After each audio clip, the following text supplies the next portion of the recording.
মাত্র ১ মাস পরই কোরবানির ঈদ। খামারগুলো প্রস্তুতি নিচ্ছে জোরে সোরে। আলো ঝলমলে প্যান্ডেলের নিচে ক্রেতাদের জন্য পশু প্রদর্শনও চলছে রাতভর। দিনের কর্মব্যস্ততা শেষে রাতে খামারে আসছেন ক্রেতারা। যাচাই বাছাই হিসেব নিকেশ করেই পছন্দের কোরবানির পশুটি বেছে নিতে চান তারা। যাচাই বাছাই করতে আসলাম আর কি, কিরকম আছে, কিরকম সাইজ, কিরকম দেখতে সুন্দর, এগুলোর উপর আমরাও কেনাকাটা করি। হয়তোবা সামর্থ্য অনুযায়ী এত বড় গরু কেনা হয় না, কিন্তু দেখতে আসি। খামারে বড় বড় গরু দেখে চোখের শান্তি মিললেও হিসেবি মধ্যবিত্তের টার্গেট মাঝারি বা ছোট গরু। পরিচিত খামারে আসার কারণ তারা চাহিদাটা জানেন। সবাই তো চেষ্টা করি যে রিজনেবল প্রাইসের ভিতরে সবসময় কিনতে। গত বছরের থেকে লাভ অনেকটা কম হয়েছে, তো এটার জন্য আমরা আসলে খামারিদের প্রতি বা খামারের প্রতি বেশি ইন্সপিরেশন পাইছি আর কি গরু কেনার ক্ষেত্রে। দেশি, দেশাল, শাহিওয়াল, মাঝারি আকারের গরুগুলো তাই ওজন করে বিক্রি করছে অনেক খামার, যাতে বাজেট অনুযায়ী পশু কিনতে পারেন ক্রেতারা। মধ্যবিত্তের যেন নাগালের ভিতরে থাকে গরুটা। যেমন গত বছর আমরা যে গরুটা 400 কেজির নিচে যে গরুটা আমরা লাইভ ওয়েট সেল করছি 525 টাকা কেজি, এই বছর এটা আমরা বাড়ানোর থেকে দূরে এসে আমরা বরং আরও 25 টাকা কমাই দিছি। আমরা এই বছর এটাকে 500 টাকা কেজি করে দিছি live weight, including delivery at your door step. মানে 500 কাস্টমার আসবে, আমাদের শয় গরু রাখা আছে, তাদের যেটা পছন্দ হবে স্কেলে ওজন হবে, তারা 500 টাকা কেজি হিসাবে দাম পরিশোধ করবে। এটা তাদের দেওয়ার সময় মতন আমাদের গাড়ি দিয়ে আমাদের লোকরা যে ডেলিভারি দিয়ে আসবে, কোনো এক্সট্রা চার্জ নাই। এই 500 টাকার বাইরে আপনার বাসায় পৌঁছানো পর্যন্ত, ডেলিভারি হওয়া পর্যন্ত নো এক্সট্রা চার্জ। আমাদের ছোট খাসি যেগুলো, যেমন আমাদের দেশীয় ব্ল্যাক বেঙ্গল খাসি যেগুলো, এগুলোও কিন্তু আপনার মধ্যবিত্তের জন্য আমরা যেটা করছি সেটা হচ্ছে 750 টাকা কেজি লাইভ ওয়েট।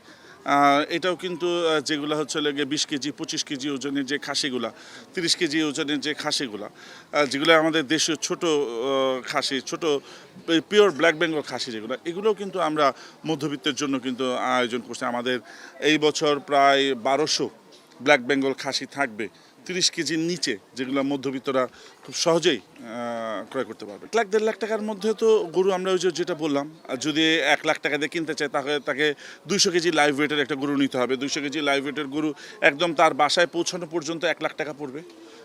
তারপরে সে যদি 300 কেজি ওজনের গরু নেয় তাহলে 1.5 লাখ টাকা পড়বে। তো এটা তার জন্য আমার কাছে মনে হয় ভেরি রিজনেবল। রাজধানীতে এমন কিছু খামার আছে যারা মধ্যবিত্তকে টার্গেট করেই পশুপালন করেন।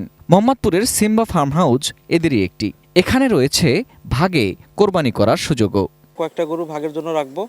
এখানে আপনার হচ্ছে যে গরুটার প্রাইস একটা আমরা নির্ধারণ করব, কষাইয়ের যে আপনার যে স্লটারিংয়ের যে সেই টাকা সহ সব কিছু সহ আমরা একটা প্রাইস টোটাল করে আমরা ওটাকে 7টা ভাগে ভাগ করব। ভাগ করার পরে আমরা ওই প্রতি ভাগে যেটা পড়বে সেটা মানে সব কিছু ইনক্লুডিং কাটা সহ, হ্যাঁ, ওইটা আমরা ওই ভাগ হিসাবে, কেউ যদি ভাগ নেয় সেভাবে আমরা দিয়ে দিব আর কি। আমার কথা হচ্ছে যদি আপনি একজন হন, আপনি আমাকে একটা ভাগ নিতে পারবেন, কারণ আমার একটা করে 7 ভাগ, আমার আরও অনেকে এরকম একজন করে আছে।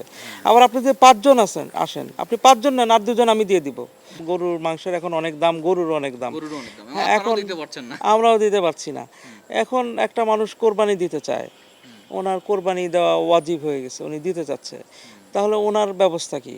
তো যেহেতু শরীয়তে আমাদের একটা ব্যবস্থা আছে যে আমরা একটা গরুকে 7 ভাগে দিতে পারবো, তো সেই হিসাবে আমরা একটা গরুকে 7 জনের কাছে ভাগ হিসাবে সেল করতে পারি। সেটা আমরা করি, প্রতিবারই করা হয়। যেটা একটা গরু একটা প্রাইস ধরে আমরা ওটা টোটাল কস্টিং একেবারে চপিং সহ টোটাল কস্টিংটা ধরে আমরা মনে করেন করে 7টা ভাগ করলাম। 7টা ভাগ করার পরে একটা ভাগের একটা, সাপোজ যে আমি একটা ভাগ 20,000 টাকা একটা ভাগ ধরলাম, তো এরকম 7 জনের কাছ থেকে আমি নিব, তাহলে ওই গরুটা 7টা ভাগ হয়ে গেলে আমরা ওইভাবে সেটা দিতে পারবো। হ্যাঁ, এবং এই ক্ষেত্রে আপনার হচ্ছে যে অন্যান্য যে জিনিস, যেমন চামড়া কি করবে, তো চামড়া ওনাদের বলে আমরা কোনো একটা মাদ্রাসায় দিতে পারি। আমাদের এখানে মাদ্রাসাও আছে আশেপাশে, চাইলে আমরা ওখানেও দিতে পারি। শরীয়ত মতো যেটা হয় আমরা সেভাবে প্রোভাইড করার চেষ্টা করছি সবার জন্য। Ferdous Rahman, ATN news, Dhaka. Finish আসলে একটা জিনিস, সস্তায় বস্তাপতা জিনিস, স্পার্টা চিনে ফিনিশ।